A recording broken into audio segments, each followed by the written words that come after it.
그리고 25절부터 31절까지 저 한 절 여러분들 교독하고 마지막 31절 합독하죠. 내가 아버지께 구하겠으니 그가 또 다른 보혜사를 너희에게 주사 영원토록 너희와 함께 있게 하리니 그는 진리의 영이라. 보혜사 곧 아버지께서 내 이름으로 보내실 성령 그가 너희에게 모든 것을 가르치고 내가 너희에게 말한 모든 것을 생각나게 하리라. 곧 나의 평안을 너희에게 주노라. 내가 너희에게 주는 것은 세상이 주는 것과 같지 아니하리라. 너희는 마음에 근심하지도 말고 두려워하지도 말라. 내가 갔다가 너희에게로 온다 하는 말을 너희가 들었나니 나를 사랑하였더라면 내가 아버지께로 감을 기뻐하였으리라. 아버지는 나보다 크심이라. 너희에게 말한 것은 일이 일어날 때 너희로 믿게 하려 함이라. 이후에는 내가 너희와 말을 많이 하지 아니하리니 이 세상의 임금이 오겠음이라. 그러나 그는 내게 관계할 것이 없으니 오직 내가 아버지를 사랑하는 것과 아버지께서 명하신 대로 행하는 것을 세상이 알게 하려 함이로라. 일어나라 여기를 떠나자. 하시니라. 아멘 아멘. 그러므로 내가 첫째로 권하노니 모든 사람을 위하여 간구와 기도와 도고와 감사를 하되 임금들과 높은 지위에 있는 모든 사람을 위하여 하라. 여러분 이번 주 뭐가 있죠? 총선이 있죠. 사전투표 다 하셨나요?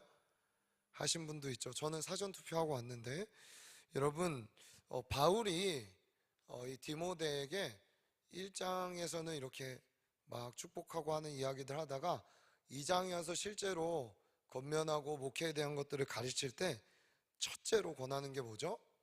모든 사람을 위하여 간구하라, 기도하라, 도고와 감사를 해라 이렇게 얘기합니다. 간구, 기도, 여러분 도고, 감사 이렇게 얘기하는데 그냥 줄여서 우리 표현으로 하면 야 바울아 너 모든 사람을 위하여서 절실히 기도해라, 아주 간절히 기도해라 라고 이야기하는 것입니다. 이것을 하되 누구를 위해서 첫 번째 하라고 하는가? 2절에 보듯이 높은 지위에 있는 모든 사람을 위해 하라고 이야기하고 있습니다. 여러분 우리가 투표도 하지만 기도해야 될 줄 믿습니다. 왜 기도해야 되는가? 그리고 왜 기독교인들은 이게 어떻게 말하면은 투표도 정치 참여잖아요. 이걸 왜 해야 될까요? 여러분 지금 세상은 굉장히 반기독교적인 정서로 가득 차 있습니다. 정말로 다음 세대를 향한 교육들도 마찬가지고요. 그리고 진짜 다음 세대들이 너무 많이 교회를 떠나고 있습니다. 그렇죠? 근데 이런 것들이 어디서부터 시작될까요? 정치라는 영역에서 어떠한 정책과 어떠한 기조를 갖고 정부가 가느냐에 따라서 이 모든 것들이 그 아래로 흐르게 되는 것입니다. 이미 교육 쪽에 계신 분도 알겠지만 교과 과정이나 이런 것들은 그냥 연마다 우리처럼 연간계획 세우듯이 그렇게 되는 게 아니라 몇 년치 플랜을 갖고 지금까지 오는 거예요. 그렇기 때문에 어떤 한 번의 사건을 통해서 이 친구들이 이렇게 반기독교적인 정서와 반기독교적인 세계관이 생긴 게 아니라 그동안 수많은 오랜 시간 동안 빌드업 해놓은 것들이 지금의 정서와 상황과 환경으로 나타났다라는 것이죠. 여러분 그렇기 때문에 이 정치의 영역에 있어서 사람을 뽑고 사람에게 투표하고 물론 그렇게 만들어가는 것이지만 이 부분에 있어서 우리의 참여가 얼마나 중요하고 우리가 어떤 기조와 가치관을 가지고 투표하느냐가 얼마나 중요한지를 여러분 말씀드리고 있는 거예요. 이런 얘기하면 또 목사가 정치 얘기한다 이렇게 얘기할 수 있지만 여러분 이것은 단순한 정치 얘기가 아니라 우리 기독교인들이 복음을 전함에 있어서도 굉장히 중요하게 밀접한 연관되어 있는 이야기라는 것을 여러분 말씀드리고 있는 것입니다. 그래서 이번에 저희 수요 3일 밤 예배가 없지만 저희는 수요일날 기도회를 안 쉽니다. 예.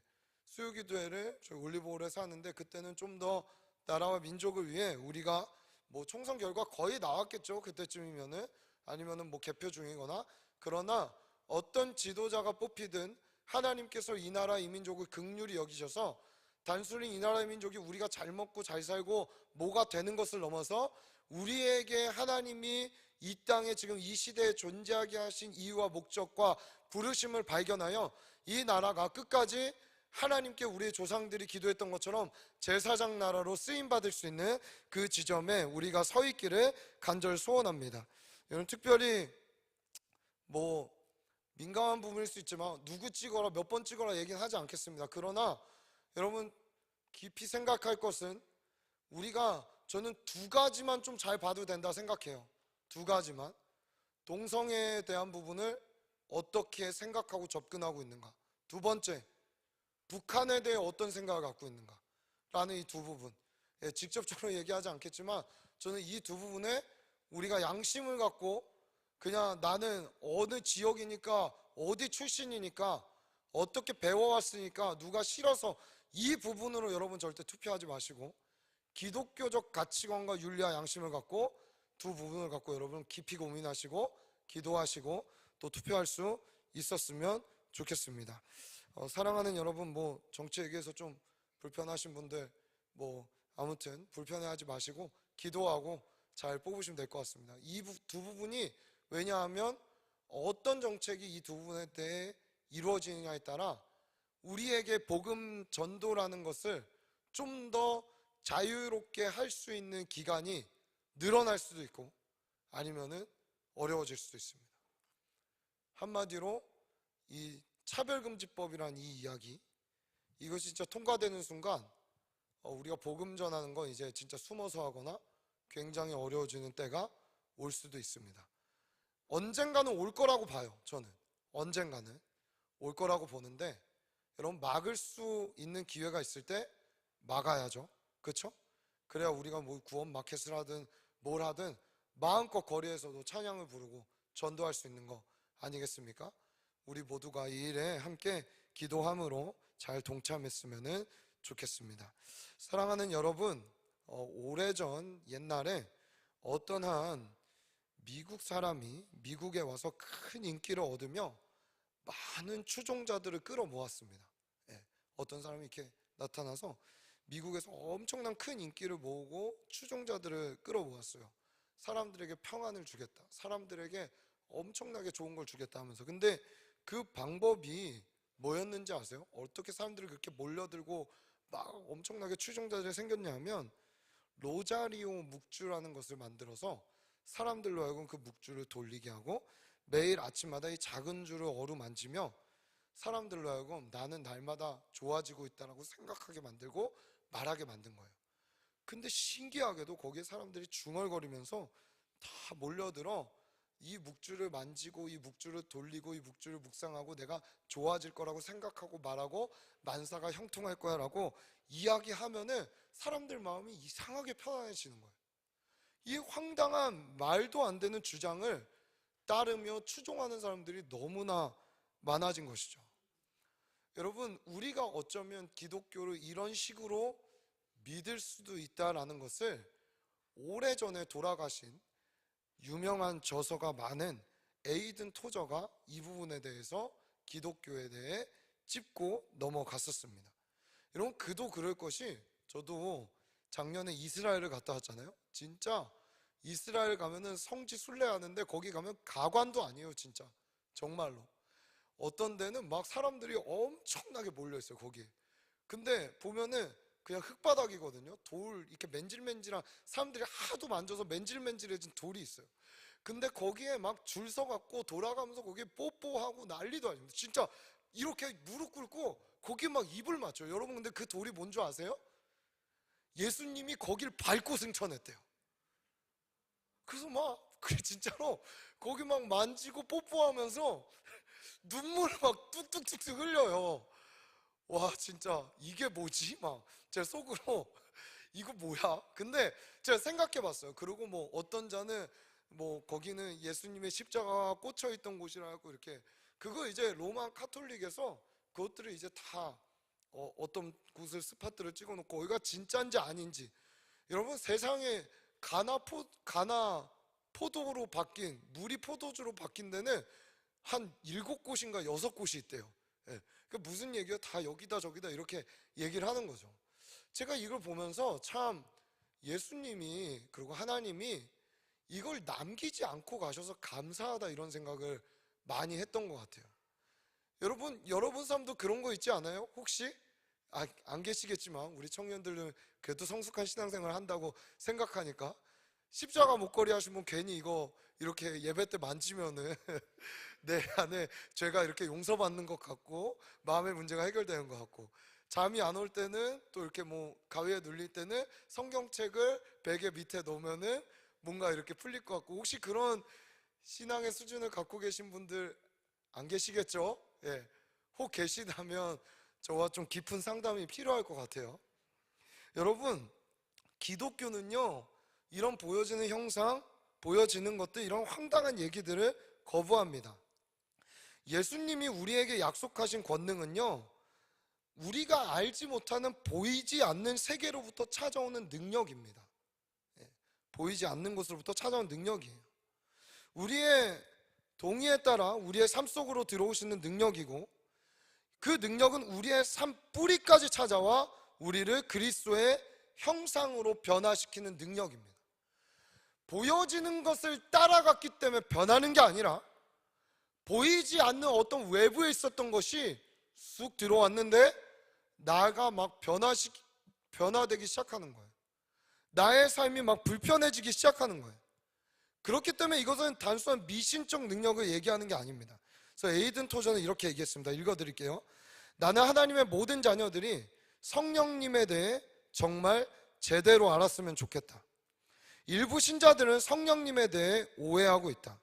그분에게 비정상적이거나 무시무시한 것은 없다. 그분은 예수 그리스도의 영이시다.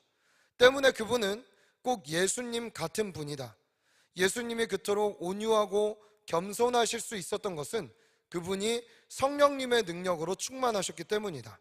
그러나 안타깝게도 오늘날 하나님의 영은 홀대를 당하신다.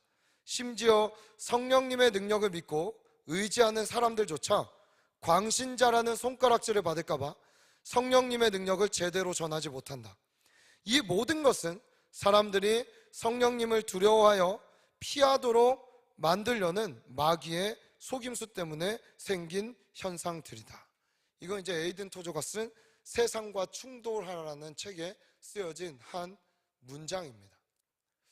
사랑하는 여러분, 여러분은 제가 이제 오늘부터 성령 강림 주일까지 성령님에 대해서 계속 나눌 거예요. 지겹고 따갑고 아주 디테일하고 또 푹푹 찌르면서 성령님에 대해서 나눌 거예요.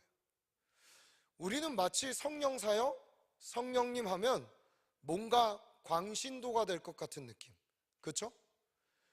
여기에 아마 성령 집회하겠다 하면은 사람들 벌써 이미지 생각하는 것들이 그런 쪽으로 많이 흘러갈 거예요. 아마 여러분도 그럴 수 있어요. 야, 이거 위험한 거 아니야? 여러분, 근데 그것은 성령님에 대해서 우리가 너무나 잘못 알고 있고 오해하고 있다라는 거예요. 여러분, 성령님은 실제 하시는 분입니다. 안 믿기세요? 어떻게 보여주지? 내 안을 끄집어서 보여줄 수 없고. 다시 한번, 성령님 실제 하시면 믿으십니까? 예. 여러분 안에 성령님 계세요? 예. 안 계시면 안 되는데 계셔야 돼요. 그분은요, 헬라어로 파라클레토스라고 얘기하는, 그리고 우리말로 번역해서 보혜사, 우리를 돕는 분이라고 얘기하는, 실제로 오셔야 우리를 돕죠. 그렇잖아요? 저 멀리 떨어져서 내가 도울 테니까 어디 한번 해봐 이러는 분이 아니라 들어와서 공감하고 이끄시고 실제로 우리를 돕는 분이 성령님이란 분이신 분. 그래서 예수님은 많은 구절에 거쳐서 성령님을 소개하고 있는 것이죠. 그 중에서도 오늘 읽었던 본문부터 17장까지 거의 진짜 성령에 대해 이야기했다고 얘기해도 과언이 아닐 정도로 성령님이 엄청나게 많이 등장합니다. 그뿐입니까? 사도행전 29장은 성령님을 빼면 설명이 안 됩니다. 그렇죠? 여러분, 교회에 성령 빼면 설명이 되겠어요? 우리의 신앙생활에 성령을 빼면 설명이 되겠어요? 우리의 신앙생활이라는 게? 절대 안 되는 거예요. 여기 계신 분 누구도 예수님을 2000년 전에 죽으신 예수님을 실제로 본 사람이 없거든요. 근데 믿죠? 보이지 않았지만, 직접 보지 못했지만 어떻게 믿게 됐죠? 어떻게 알게 됐죠? 고린도전서 12장 3절에 성령이 아니고서는 예수를 믿을 수 없다고 얘기해요. 우리가 믿은 것 같고 우리가 마음을 연 것 같고 우리가 의지를 드린 것 같지만 아니에요. 그분이 오셔서 도와주셨어요. 알려주셨어요. 이끌어주셨어요. 그리고 지금도 그의 형상을 닮아갈 수 있도록 예수가 누구신지 우리에게 디테일하고 자세하게 알리시며 그 길을 함께 가자라고 능력을 주시고 이끌어 가시는 분이 우리 성령님이라는 분입니다. 여러분, 우리 인생에 성령님이 홀대받지 않았으면 좋겠습니다. 아멘.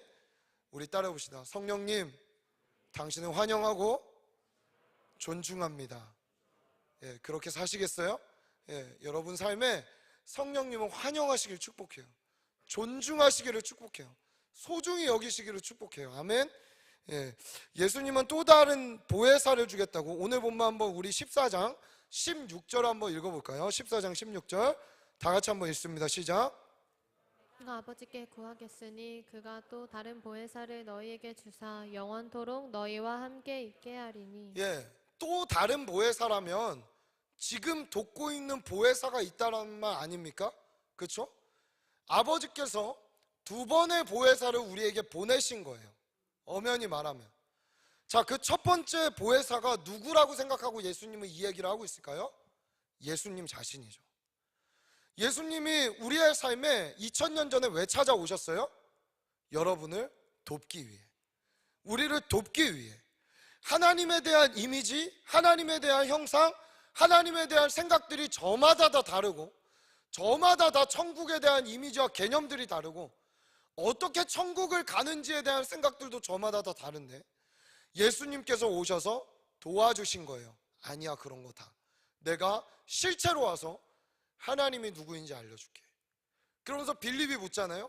주님, 우리에게 아버지를 보여주십시오. 야 빌립아, 지금까지 내가 너와 함께 있는데 나를 본 자는 아버지를 본 것이다.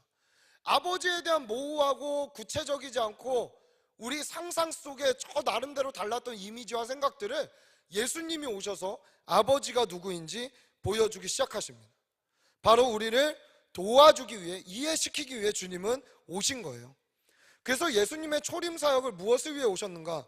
바로 우리를 돕기 위해, 그 우리를 변호하기 위해, 우리를 자유하기 위해 오셨습니다. 여러분, 그럼 예수님이 우리를 어떻게 도우셨죠? 우리 한번 마태복음 4장 23절의 말씀 한번 읽어볼까요? 마태복음 4장 23절 다 같이 읽습니다. 시작. 예수께서 온 갈릴리에 두루 다니사 그들의 회당에서 가르치시며 천국 복음을 전파하시며 백성 중에 모든 병과 모든 약한 것을 고치시니. 예, 세 가지 우리 이걸 얘기하죠. 늘 세 가지, 네 가지 또 이렇게 얘기합니다. 첫 번째 티칭, 가르치심으로 우리를 돕고 계십니다. 주님은 끊임없이 가르치세요. 복음서를 보세요. 마태복음의 제자들에게 가르치시고 알리시고 무리들에게 가르치시고 가르치시는 사역 주님 하고 계십니다. 두 번째, 가르치시기만 합니까? 아닙니다. 담대하게 선포하십니다. 회개하라, 천국이 가까이 왔느니라. 이것은 가르침이라는 표현보다는, 가르치는 것은 설명하고 설득하고 설교하고 어떤 것들을 하는 그들에게 이해를 돕기 위해 가르치고 비유로 말하는 거라면, 선포는 다릅니다. 귀신아 떠나가라, 그렇죠? 에바다, 눈이 열려라 라고 이야기하기도 하고 하면서 치유와 회복과 복음을 선포하는 일에 있어서는 예수님은 가감없이 선포하십니다. 여러분, 이전에 우리가 알고 있던 천국에 대한 관점들, 잘못되어 있던 생각들을 가르치신 것이죠. 하나님 나라도 마찬가지고 메시아에 대한 관점들도 많은 유대인들, 그 당시에 살고 있던 사람들이 메시아를 기다리지만 잘못된 메시아관을 갖고 있었던 것입니다. 예수님은 그 당시 사람들 와서 가르치시고 우리도 가르치고 계신 것입니다. 여러분, 제가 이제 제가 한번 운영위원회도 얘기했는데, 여러분 혹시 뮤지컬 지저스 보셨나요? 부활절 기간에? 우리 본 사람 한번 손 들어볼까요? 이렇게 적어. 아쉬워라. 엄청난 뮤지컬인데 진짜 지금은 돈 내고 봐야 돼요 다. 그래서 제가 한 번은 우리 청년교회 때 그냥 앞에 찬양하고 뮤지컬 예배를 드릴까 해요. 그분들을 모실 수는 없고 영상으로 함께 그걸 보면 좋겠다. 왜냐하면 너무 진짜 감명 깊게 봤어요. 마지막에 솔로몬 행각에서 베드로가 복음을 전할 때는 진짜 막 가슴이 뛰더라고요. 나도 가고 싶다, 나도 하고 싶다, 막 이런 마음이 들면서 너무 좋았는데, 그 중에서도 예수님이 어렸을 때 회당에서 진짜 그 종교 지도자들과 대화하는 거, 그런 부분들, 또 니고데모가 엄청나게 예수님과의 대화 후에 믿음이 점점 생기게 되는 과정들, 이것들을 얼마나 성경에 나와 있지 않지만 잘 상상해서, 그러나 진리 안에 벗어나지 않게 얼마나 잘 썼는지 정말 참 감동이더라고요. 그래서 보니까 100명 이상 모인 곳에서 보려면은 그 사이트 앤 사운드라는 사운드, 거기 사이트에서 얼마를 주면은 함께 우리가 합법적으로 이렇게 상영하고 함께 볼 수 있어요. 그거 외에도 엄청난 뮤지컬들이 많이 있는데, 아무튼 그런 시간들을 한번 가지려고 합니다.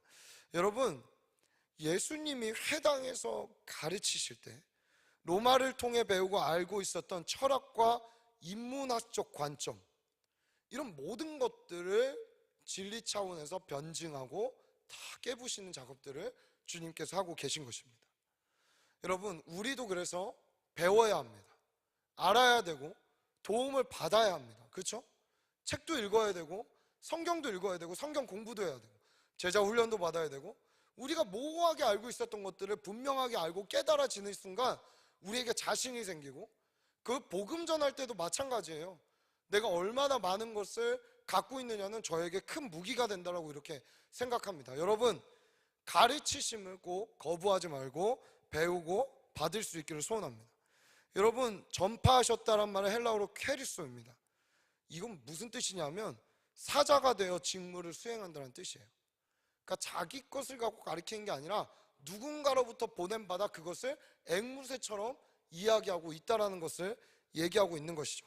그가 전파한 복음 무엇이었을까? 아까 말했다시피 회개와 하나님의 나라에 대해서 명확한 개념들을 하나님께서 예수님께서 가르치고 계신 것입니다. 전파하고 계신 것입니다. 회개하는 자가 꿈꿀 수 있고 바라볼 수 있고 소망할 수 있는 것이 하나님의 나라라는 거, 이런 것들, 그리고 그 복음의 능력을 누리며 사는 자들, 그리고 어떻게 누리는가에 대해서 선포하고 계신 것이죠. 세 번째, 우리의 삶과 실질적으로 맞닿아 있죠. 힐링과 딜리버런스 사역입니다. 뭐냐면 치유와 축기 사역입니다. 가르치고 선포한 복음이 어떻게 우리의 삶에 실질적으로 역사하는가를 주님은 보여주셨습니다. 여러분, 제가 믿건대 저와 여러분이 부활체를 입고 주님 나라 가는 그날 우리는 어디도 아프지 않을 거예요. 육체적으로도 정신적으로도. 여러분 안에 어떤 장애가 있습니까? 부족함이 있습니까?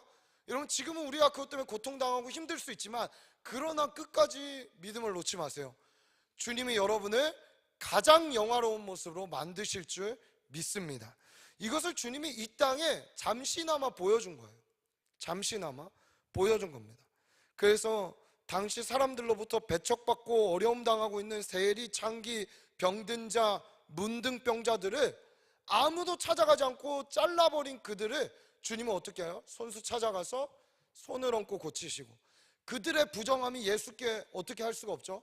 오히려 예수의 의와 정함이 손이 닿는 데마다 깨끗하게 만들고 치유하고 회복시키는 역사가 있었다는 것을 우리는 보게 됩니다.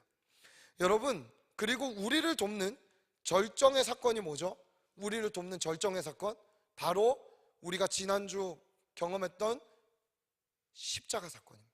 고난주가 함께 보았던, 우리 한번 요한복음 12장 24절부터 26절의 말씀, 우리 세 절의 말씀을 다 같이 읽겠습니다. 시작. 내가 진실로 진실로 너희에게 이르노니 한 알의 밀이 땅에 떨어져 죽지 아니하면 한 알 그대로 있고 죽으면 많은 열매를 맺느니라.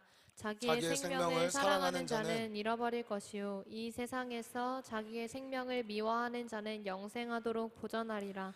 사람이 나를 섬기려면 나를 따르라. 나 있는 곳에 나를 섬기는 자도 거기 있으리니 사람이 나를 섬기면 내 아버지께서 그를 귀히 여기시리라. 아멘, 아멘.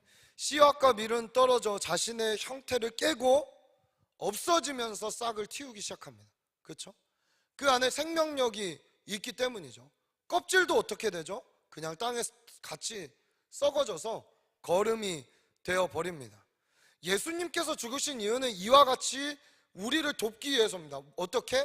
우리의 생명이 싹 틔우고 새 생명을 얻을 수 있게 하기 위해. 우리라는 씨앗을 보시면 예수님은 생명을 꿈꾸게 하시고 예수 그리스도 안에서 그것을 발견하게 하신 것입니다. 이 모든 일이 부활을 통해 명확하게 증거되었고 증명되었습니다. 도와서 죽어서 사라진 줄 알았던 그의 삶, 그렇죠? 십자가에 죽을 때 다 사라졌다 말하고 살지 못한다 말하고 우린 이제 뭘 쫓아가냐라고 말하는 그때 육체를 입고 지난주 나눴다시피 실제가 되어 살아나신 이 사건, 그리고 그 부활을 보고 경험한 자들이 이제 그와 같이 하나의 미랄이 되어 부활의 증인들로 살게 만드는 것. 뭐예요? 여러분, 저와 여러분이 이 예수님의 삶을 믿지 못하고 보지 못했다면 우리가 신앙생활하지만 어느 방향으로 무엇을 위해 살아가야 될지 도움을 받지 못해요. 굉장히 어려워요. 부활도 추상적이고 십자가의 은혜도 추상적이고, 아니 이게 잘 안 믿겨지는데 어떻게 보이지 않는 성령님을 지금 우리가 믿을 수 있겠어요? 또 다른 보혜사가 오기 전에 먼저 오신 보혜사께서 인간의 누구도 도울 수 없었던 죄의 문제, 사망의 문제, 어둠의 문제, 연약함의 모든 문제들을 돕기 위해 오셔서 친히 자신의 육체를 허무심으로 그 도움을 우리에게 주셨습니다. 그러니까 주님은 이제 어때요? 자기에게 합당한 권리가 생긴 거예요. 하나님 앞에 가서 내가 이렇게 돕고 왔는데 저들 저렇게 냅두면 안 됩니다. 주님, 도울 자를 보내주십시오. 도울 자를 주님, 저 제자들에게 보내주셔야 합니다. 그게 예수님의 간청이었습니다. 우리 한번 다시 읽어볼까요? 요한복음 14장 16절 다 같이 읽습니다. 시작. 내가 아버지께 구하겠으니 그가 또 다른 보혜사를 너희에게 주사 영원토록 너희와 함께 있게 하리니. 예수님이 아버지께 뭐 한대요? 구한다. 내가 간청하겠다. 내가 떠나도 너희를 끝까지 도울 그분을 보내달라고 내가 하나님께 이야기하겠다. 내가 떠나는 것으로 두려워하지 말아라. 나는 지금 일시적으로 한시적으로 육신을 입고 너희와 있지만 내가 아버지께 간청해서 보낼 그분은 나와 똑같은 사역들, 파라클레토스 이 사역을 하지만 그분은 너희와 영원히 함께 있을 것이다 라고 자신 있게 예수님이 얘기하고 있는 것입니다. 여러분 기대되세요? 예, 저는 이 성령님을 생각하고 묵상하면 늘 감사합니다. 정말로 저와 여러분이 이번 이 오순절을 가는 이 기간 동안 성령님을 참 많이 묵상하고, 여러분 진짜 제가 이런 얘기도 많이 하잖아요. 아침에 일어나면 그냥 대화를 한번 시도해봐요. 성령님하고. 성령 어제 잘 주무셨어요? 예, 간밤에 별일은 없으셨는지요? 제 안이 엉망진창이었는데 제 안에 이 방에서 좀 불편하지 않으셨나요? 뭐 이런 것도 묻고, 혹시 흡연하는 지체들이 있다면 주님 혹시 제가 흡연할 때 방독면을 좀 써주시겠어요? 뭐 이렇게, 그것보다는 담배를 끊는 게 제일 좋겠죠? 예, 주님 화생방 하는 것도 아니고. 여러분 술을 좀 잡수시는 분들이 있다면 성령님 혹시 알딸딸 하신가요? 이러면 안 되고, 그렇죠? 예, 여러분 내 안에 성령이 있다면, 그렇죠? 그런 것들, 그러니까 이게 뭐냐면 우스갯소리지만 존중하시라는 거예요. 친구와 대화하듯이, 그렇죠? 우리의 어떤 소리도 듣고 계신 분이에요. 우리의 어떤 모습도 공감하고 보고 계신 분이에요. 우리 그 성령님을 삶에 모셔드리고 더 친해지는 시간이 되기를 간절히 소원합니다. 자, 예수님은 이제 그래서 또 다른 보혜사를 주겠다라고 얘기하셨습니다. 간구하셨다. 왜냐하면 이것이 와야만 제자들이 능력으로 본인과 같이 세상을 이기며 살 수 있기 때문입니다. 그래서 예수님 십자가에서 다 이루었다라는 말에는 내게 하나님께서 주셨던 약속을 다 이루었다, 부르심을 다 이루었다, 거기에는 십자가만 이야기하는 게 아니라 주님 부활도 보고 계셨고 그 다 이루었다에는 이미 완료형 성령님이 제자들에게 부어질 것을 믿음으로 주님도 보고 계셨던 거예요. 그렇기 때문에 자신 있게 오셔서도 제자들을 향해서 약속한 게 올 때까지 기다리라라고 주님이 얘기할 수 있었던 것이죠. 자, 그러면 우리 성령님 어떻게 우리를 돕는 분인지 오늘 제가 다 나누면 너무 진짜 이건 연구하고 연구해도 항상 더 새로운 게 많이 나온 것 같지만 오늘 한 6가지로 여러분들과 간략하게 나누고 우리 기도하는 시간들 가지려고 합니다. 첫 번째, 우리 한번 띄워주시면 다 같이 한번 읽어봅시다. 시작. 제자들 안에 역사하시는 분. 우리 요한복음 14장 17절 말씀 다 같이 큰 목소리로 읽어볼까요? 시작. 그는 진리의 영이라 세상은 능히 그를 받지 못하나니 이는 그를 보지도 못하고 알지도 못함이라. 그러나 너희는 그를 안 하니 그는 너희와 함께 거하심이요 또 너희 속에 계시겠음이니. 우리 속에 계셔서 역사하시는 분이라는 거예요. 세상은 아무도 그를 알지 못해요. 알 수도 없어요. 바라지도 않고 갈망하지도 않아요. 예수 그리스도의 십자가와 부활을 경험한 자들이, 즉 예수님 첫 번째 보혜사로부터 그 도움을 받은 자들이 이제 주님, 이 도움이 주님이 승천하신 뒤에도 끊이지 않고 우리의 삶에 계속돼서 이 도움이 있었으면 좋겠습니다. 내가 자고 일어나도 이 도움을 받고 싶고요, 주님 제가 화장실을 갈 때도 받고 싶고요, 밥을 먹을 때도 받고 싶고, 친구를 만날 때도 받고 싶고, 난 주님의 도움이 없이는 안 됩니다 라고 고백하는 그 자들, 그들에게 주님은 보혜사 성령을 영원히 거하게 하셔서 역사하게 하심으로 도움을 주고 계신다라는 이야기를 하고 있는 것이죠. 여러분, 보이지 않는 것 같지만 아니에요. 우리가 예수를 믿었다면 주님은 말할 수 없는 탄식으로, 성령은 말할 수 없는 탄식으로 우리를 돕기 위해 지금도 우리 안에, 여러분 이런 거 있잖아요. 제가 이것을 완벽하게 살 수 있다, 우리가 완벽하게 율법을 다 지킬 수 있다, 이런 얘기를 여러분 드리는 게 아니에요. 적어도 진짜 예수를 만난 자라면, 예수의 부활을 믿는 자라면 우리 안에 어떠한 마음이 생기냐면, 나 정말 한번 잘 살고 싶다, 주님 뜻대로 한번 살아보고 싶다, 한번 이 작은 거라도 순종해보고 싶다라고 생각하게 되고 바라보게 되는 것이 정상적인 거예요. 여러분, 그럼 그 마음이 그냥 생기겠어요? 아니요. 내 안에서 나를 돕고 지금도 말씀하고 계시는 분이 보이지 않지만 있다라는 거예요. 여러분, 그분을 인정해 드릴 수 있는 믿음이 우리 안에 생기기를 간절히 소원합니다. 여러분, 성령님이 저 멀리서 뒷짐지고 따라와봐 하는 분이라면 얼마나 힘들겠어요? 얼마나 외롭겠어요? 얼마나 슬프겠어요? 얼마나 내 자신에 대해서 좌절만 하겠어요? 그러나 나의 상태와 나의 어떠함과 상관없이 나에게 늘 찾아오시고 날 위로하시고 안아주시고 정죄하시는 그 영이 아니라 나를 진리로 이끌어가는 그 영이 있다면 우리는 너무나 놀라운 그분을 이 안에 모시고 살아가는 것입니다. 우리 그분을 마음속에 역사하실 수 있도록 그분의 포션을 크게 내어드리는 우리 청년들이 되기를 축복합니다. 두 번째, 그분은 어떤 분이신가? 우리 다 같이 한번 또 읽어볼까요? 시작. 제자들에게 어떤 것을 가르치는 분이 아닙니다. 모든 것을 가르치시는 분입니다. 우리 요한복음 14장 26절 다 같이 한번 읽겠습니다. 시작. 보혜사 곧 아버지께서 내 이름으로 보내실 성령, 그가 너희에게 모든 것을 가르치고 내가 너희에게 말한 모든 것을 생각나게 하리라. 우리는 성령님께 묻고 따라가고 이야기할 때, 아유, 이런 사소한 것까지 주님이 관심이 있으시겠어 할 때가 있어요. 그렇죠? 근데 여러분, 저도 아직, 제가 이 예화 많이 썼던 것 같은데, 제가 아는 목사님 한 분이 계신데 그분은 커피를 먹을지 말지도 기도하고 성령께 묻고 행동하세요. 저도 아직 그 수준이 아니에요. 전 그냥 카페인이 땡기면 가서 사 먹어요. 예, 저도 아직 그 수준은 아닌데 그런 분이 계세요. 저는 이제 그분을 보면서 처음에는 야, 뭐 저렇게까지 과한가, 아니 저러다 진짜 중국집 가서 짜장 짬뽕도 물어보겠네 이랬는데 그런다고 얘기를 하시는 거예요. 야, 진짜 고수다. 성령님은 짜장면을 오늘 좋아하시는가, 짬뽕을 좋아하시는가?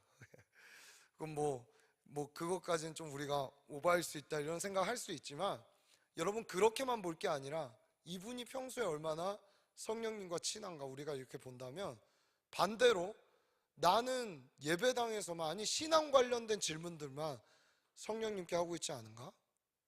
이런 생각을 해볼 수 있지 않겠습니까? 어떤 것만 가르친다라고 하시지 않았어요. 모든 것을 가르친다고 했어요. 그렇죠? 여러분, 과연 여러분의 앞길에 대해서 얼마나 묻고 계세요? 얼마나 맡기고 계세요?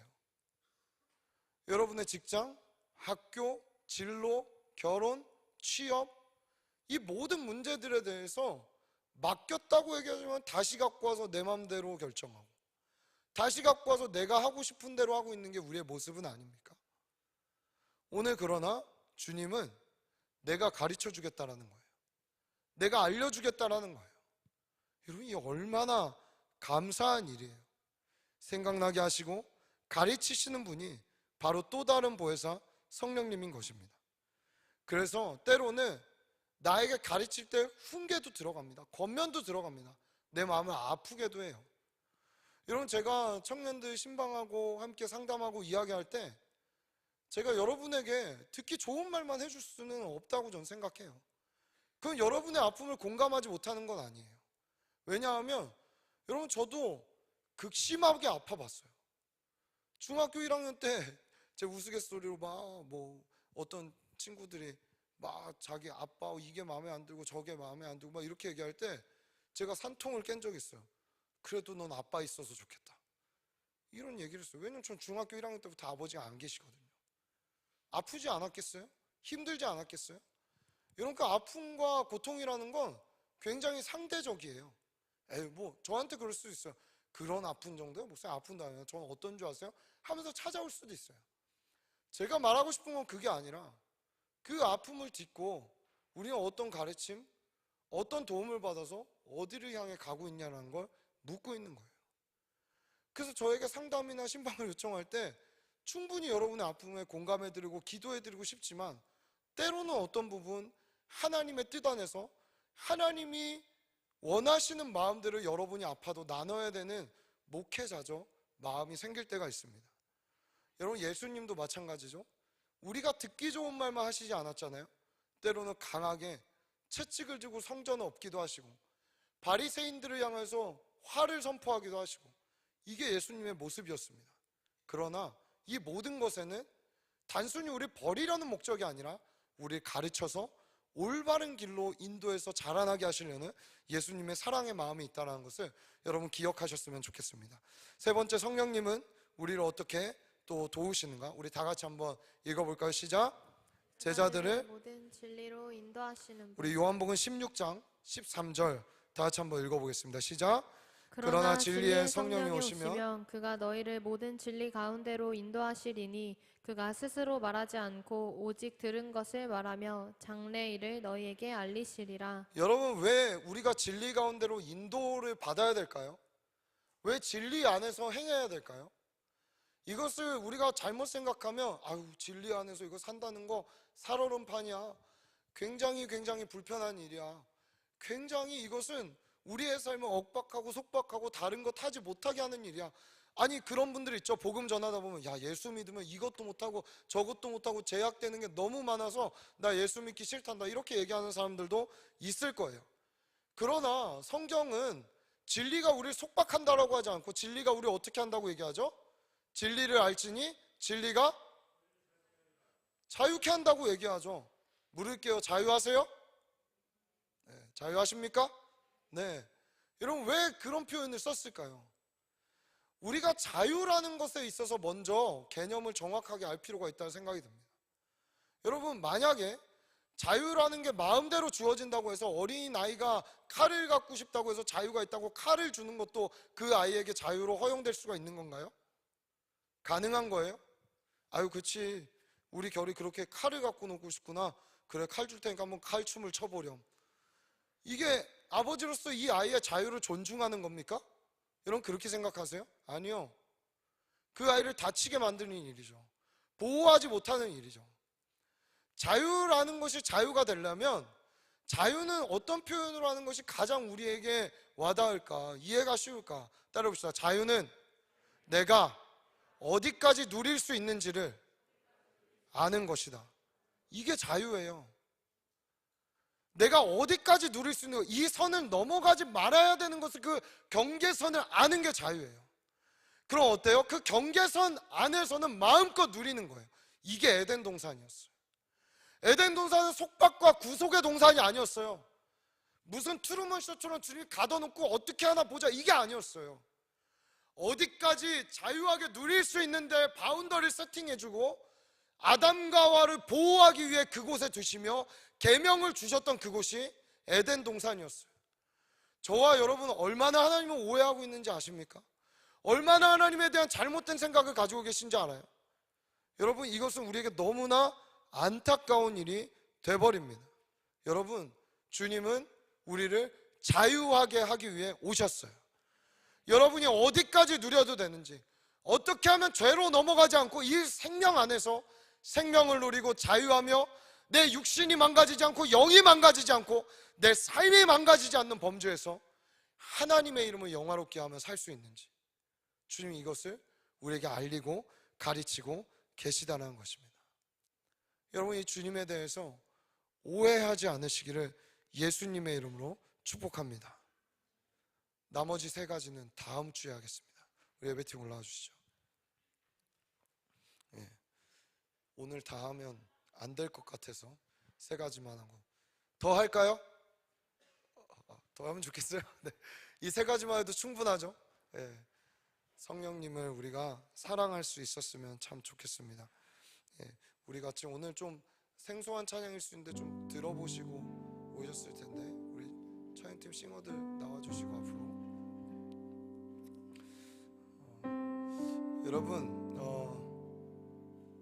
우리가 성령님에 대해 관심이 없고 갈망이 없고 잘 모른다면, 과하게 얘기하면 예수 그리스도의 십자가를 무의미하게 만들고 있는 거예요. 과하게 얘기하면 우리에게 성령을 주기 위해 예수님은 돌아가셨어요. 그리고 부활하셨어요. 그렇기 때문에 우리가 정말 이 시간들을 지나가면서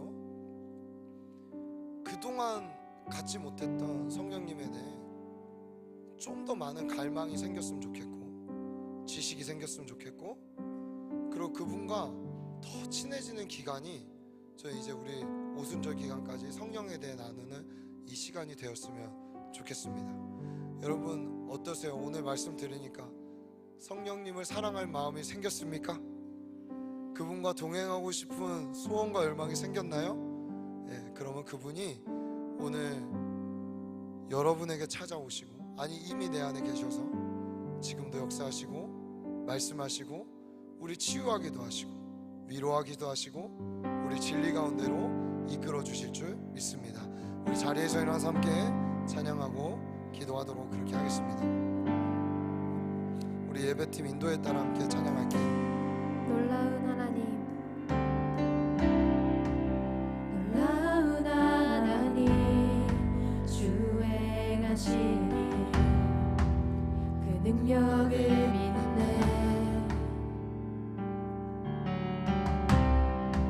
새롭게 행하신 놀라운 일들 다시 보겠네.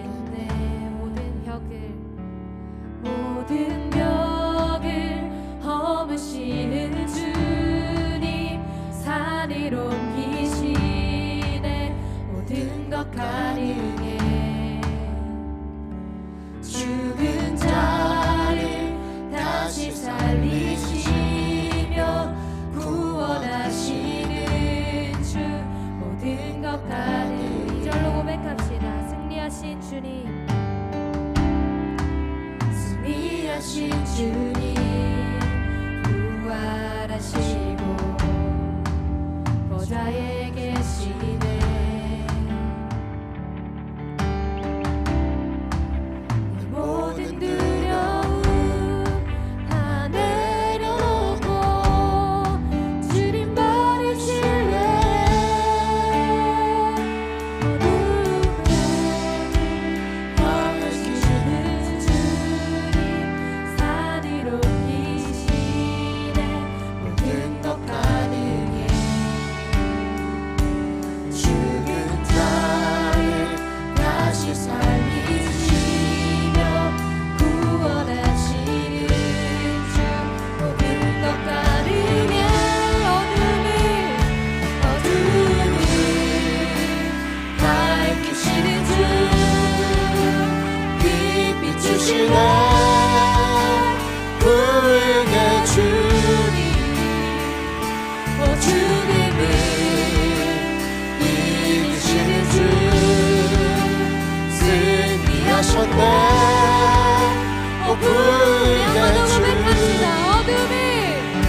어둠을 밝히시는 주, 빛 비추시네 불의의 주님, 주님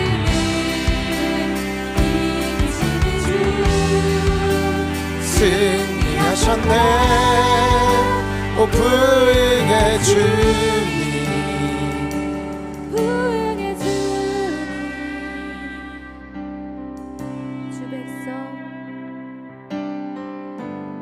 주 백성 깨우소서. 이 도시 깨우소서. 오 부흥의 주님 분소서. 분소서. 성벽은 무너지며 결박은 끊어지리. 오 부흥의 주님 분소서. 라고도 고백합니다. 주 백성 깨우소서. 이 도시 깨우소서. 오 부흥의 주님 부소서. 부소서. 성벽은 무너지며 결박은 끊어지리. 오 부흥의 주님 부소서. 주 백성 깨우소서. 이 도시 깨우소서. 오 부흥의 주님 부소서. 부소서. 성벽은 무너지며 결박은 끊어지리. 오 부흥의 주님 부소서. 부소서. 밝히시는 주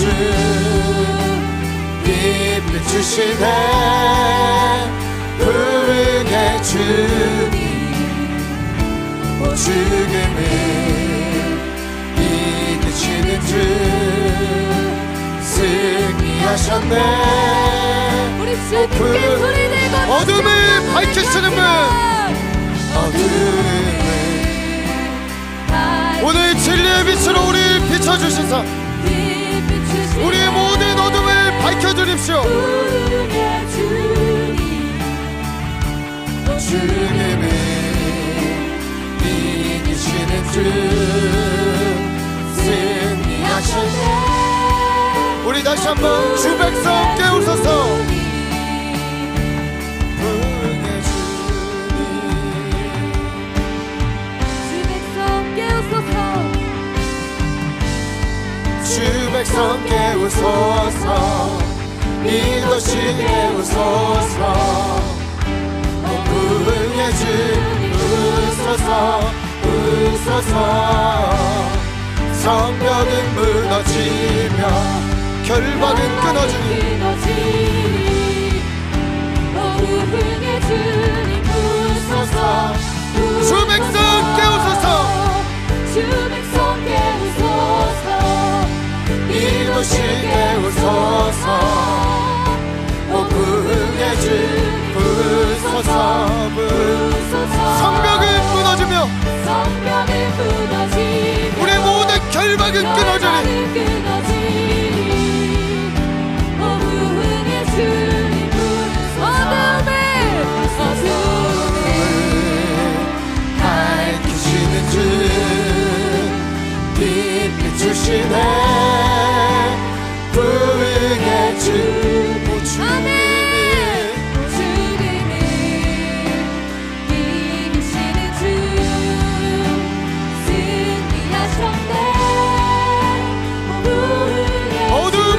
밝히시는 빛, 어둠을 밝히시는 주 빛 주시네. 오 부흥의 주님, 오 주님을 이기시는 주 승리하셨네. 부흥의 주. 우리 이 시간 함께 기도할 때 아까 말했지만 사랑하는 여러분, 주님은 저와 여러분을 돕기 위해 성령님을 주시겠다라고 얘기하는 겁니다. 절대 성령님이 우리를 불편하게 하기 위해 오시는 게 아닙니다. 오늘 그 오해와 그 모든 잘못된 생각들이 끊어지고 우리 삶의 성령과 동행하기를 기뻐하며 즐겨하는 청년들로 일어나게 되기를 간절히 소원합니다. 성령님 우리에게 어떻게 오시는가? 너희는 내가 너희에게 약속한 것이 임할 때까지 이 성을 떠나지 말고 기도하라라고 하셨습니다. 여러분 이 시즌 기도할 수 있기를 간절히 소원합니다. 성령을 주십시오. 주님 나에게 도움이 필요합니다. 주님 나의 앞길에 인도하심이 필요합니다. 성령님을 보내시어 나를 도와주옵소서. 부흥을 보게 하여 주옵소서. 우리 주님의 이름으로 짓고 성령님을 구하며 간절히 기도합니다. 주여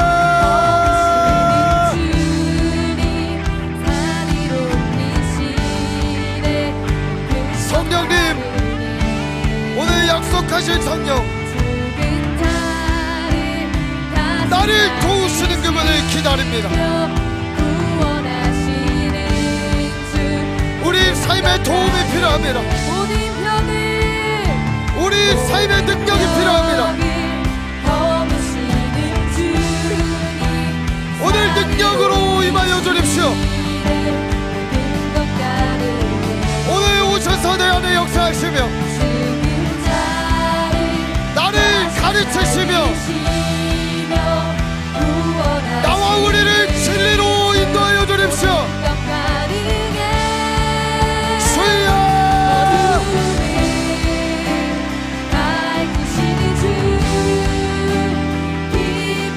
성령님 우리를 사로잡아 주시어서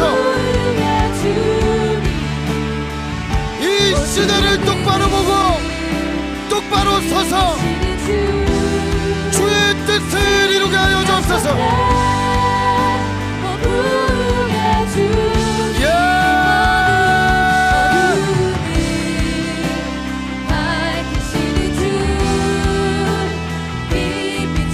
모든 결박과 속박과 영적인 텐션들로부터 우리를 자유하게 하여 주세요.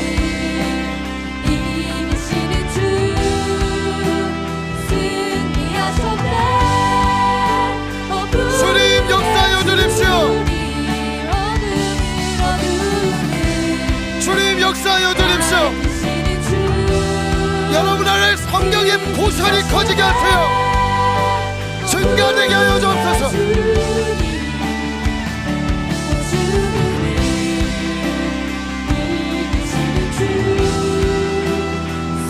성령님 일하십시오. 우리 다같이 고백합니다. 주 백성 깨우소서. 우리의 영이 오늘 깨어나기를 소원합니다. 주 백성 깨우소서. 주님 우리를 깨워주십시오. 이 나라의 민족을 깨워주십시오. 기도하는 자들을 깨워주십시오. 성벽이 무너지며 결박이 끊어지니 부흥의 주님, 부흥의 주님 부소서. 주님 우리를 깨워주십시오. 주 백성 깨우소서. 이것이 이 땅의 다음 세대 청년들을 깨어나게 하십시오. 부흥의 주님 부소서. 부소서. 성벽이 무너지게 하시고 그들을 묶고 있는 저주할 속박의 사슬이 끊어지게 하십시오. 우리 마지막으로 한 번 더 선포합니다. 주님의 백성을 깨우소서. 깨어나라. 부흥의 주님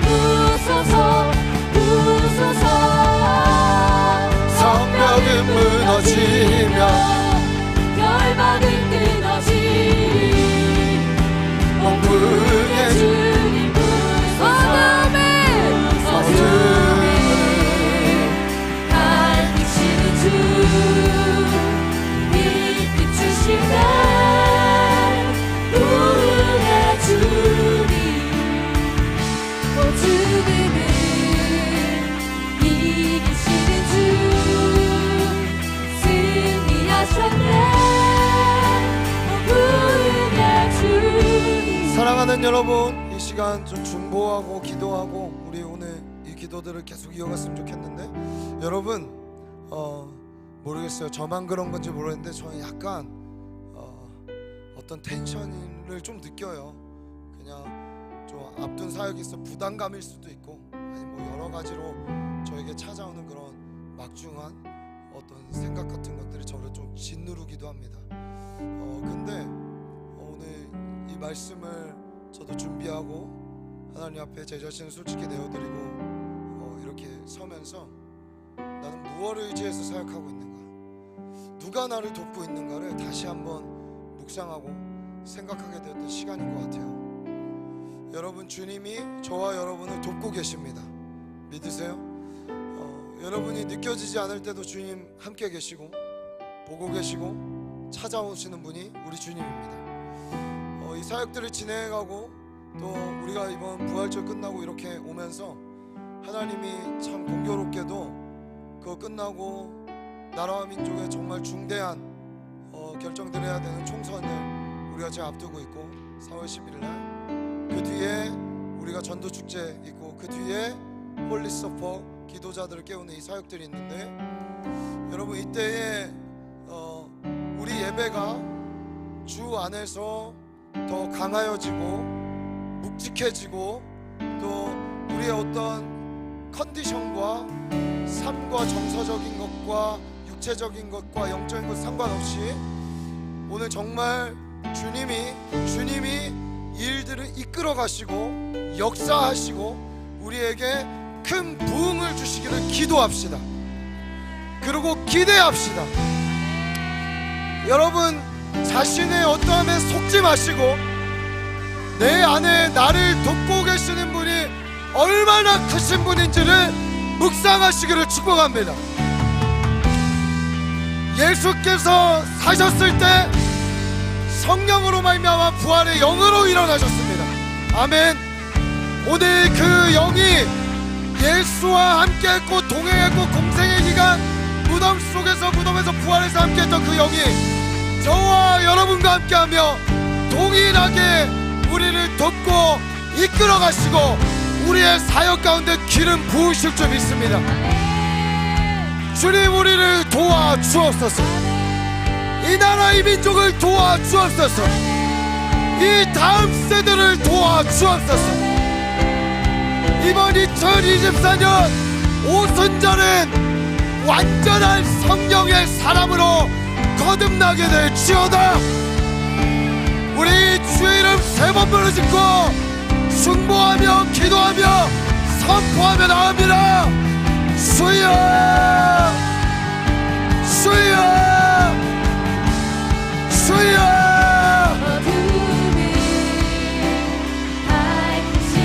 주님, 우리를 도와주십시오.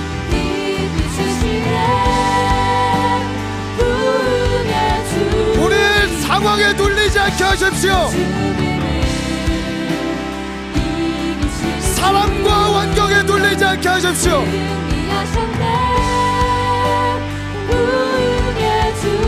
우리 안에 계신 분 세상보다 큽니다.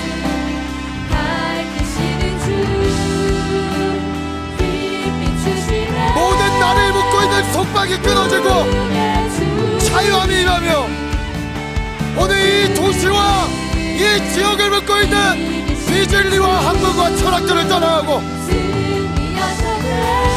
미친과 이단을 끊어지고 주님만이 왕이십니다.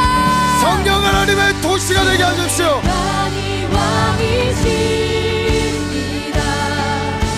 이 나라와 이 민족의 주인이 되십시오.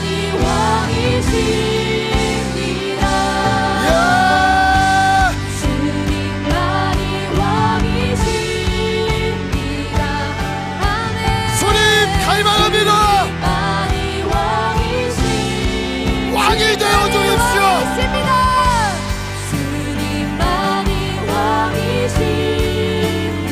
왕이신 주님, 이 나라 이 민족 이 도시의 왕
고백합시다. 주님만이 왕이십니다.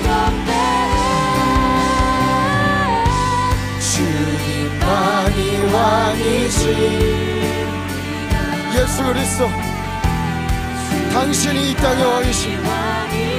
나의 왕이십니다. 우리의 왕이십니다.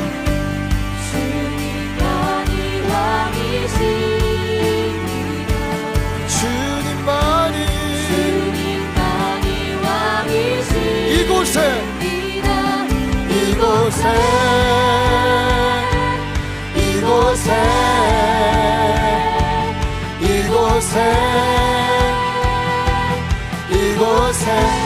온 땅에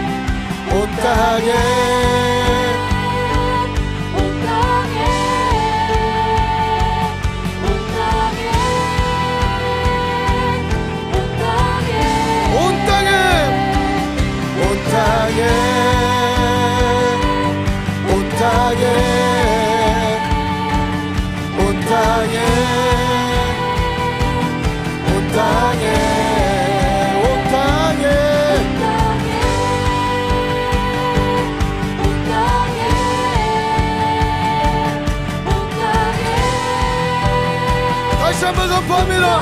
주님만이 왕이십니다. 주님만이 왕이십니다. 예수님,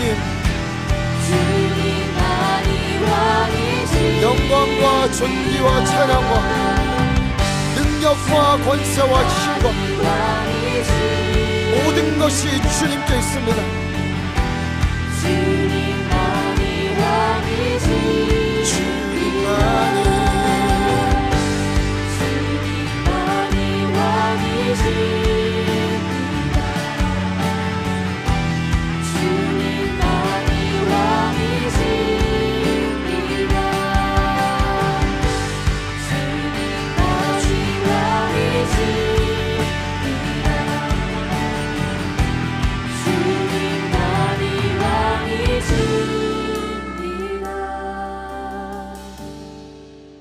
하나님 감사합니다.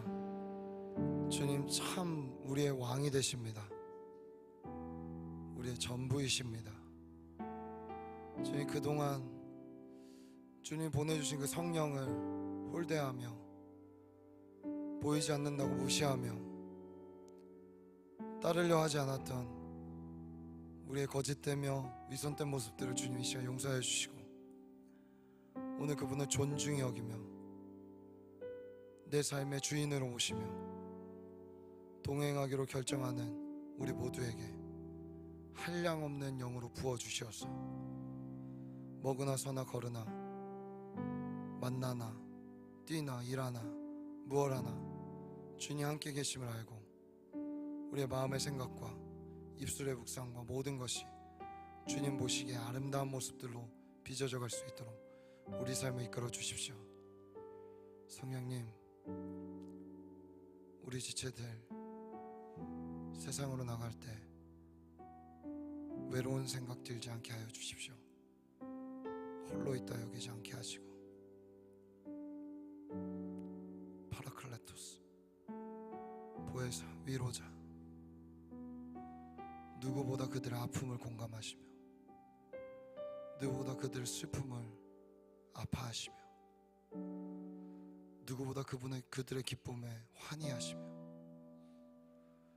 누구보다 그들이 주님을 찾을 때 작은 신음에도 응답하시는 그 성령님의 놀라운 사랑의 온기를 이번 한 주 경험하게 하여 주시고